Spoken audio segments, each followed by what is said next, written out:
दोन्ही शिवसेना एकत्र येतील या रवी राणांच्या वक्तव्यावर बोलताना मंत्री गुलाबराव पाटील यांनी प्रतिक्रिया दिली आहे. एकनाथ शिंदेंच्या मनात असेल तर सगळं काही होईल असं गुलाबराव पाटील म्हणाले. पाहूया. देशात आणि राज्यात मोठे फेरबदल होणार असल्याचं सूत्रांची माहिती आहे. यामध्ये केंद्रामध्ये आपल्याला 3 मंत्रिपदे मिळावी अशी शिवसेनेकडून मागणी केली जाते आहे.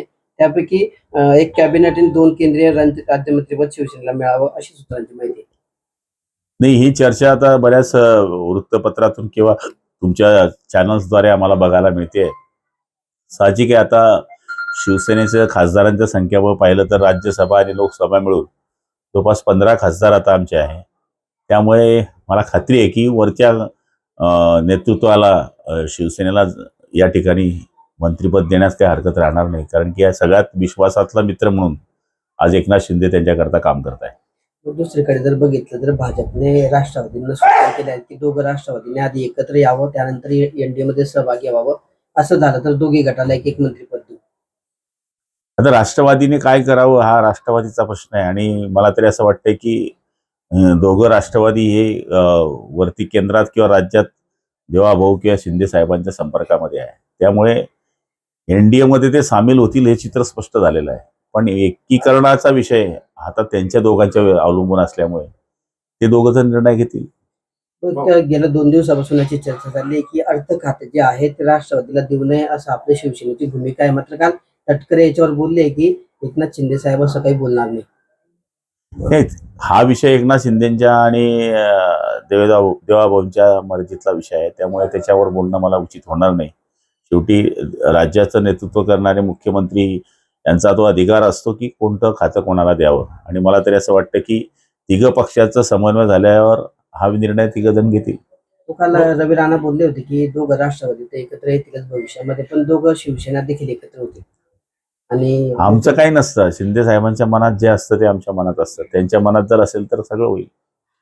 या घडामोडींमध्ये एक चर्चा अशी जोरात चालली आहे की जर देवेंद्र फडणवीस दिल्लीला गेले तर राज्याचे मुख्यमंत्री पुन्हा एकनाथ शिंदे होते. दिल्लीच्या चर्चेशी माझा काही एक संबंध नाही. एकनाथ शिंदे साहेब हे या राज्याचे जे उपमुख्यमंत्री आहे, त्यांनी मुख्यमंत्री व्हावं हे पक्षाचा कार्यकर्ता म्हणून माझी भूमिका असणार आहे. पण शेवटी आज जे चाललंय चित्र, त्या चित्रामध्ये दिल्ली किंवा इथले निर्णय घेण्याचे अधिकार हे वरच्या लेवलला आहे. त्यामुळे मी त्याच्यामध्ये मला बोलणं उचित नाही. उद्या दोघं ठाकरे बंधू एकत्र येणार आहे, चांगली गोष्ट आहे, एकत्र आले पाहिजे. आता सगळेच एकत्र येत आहे, पवार एकत्र येत आहे, सगळे जर एकत्र येत आहेत तर ठाकरेंनी बी आलं पाहिजे एकत्र.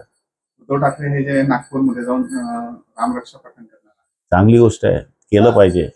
प्रभू रामचंद्र हे आपलं दैवत आहे आणि त्यांचं पठण करणं म्हणजे चांगली गोष्ट आहे. सामाजिक कार्यकर्ते तृप्ती देसाई जे आहेत त्यांनी शिक्षण मंत्री जे दादा भुसे यांच्या खात्यावर आरोप केलेले आहेत की ओएसडींना पैसे दिल्याशिवाय कुठलीच शिक्षण खात्याची फायलांती होत नाही असा आरोप केला आहे.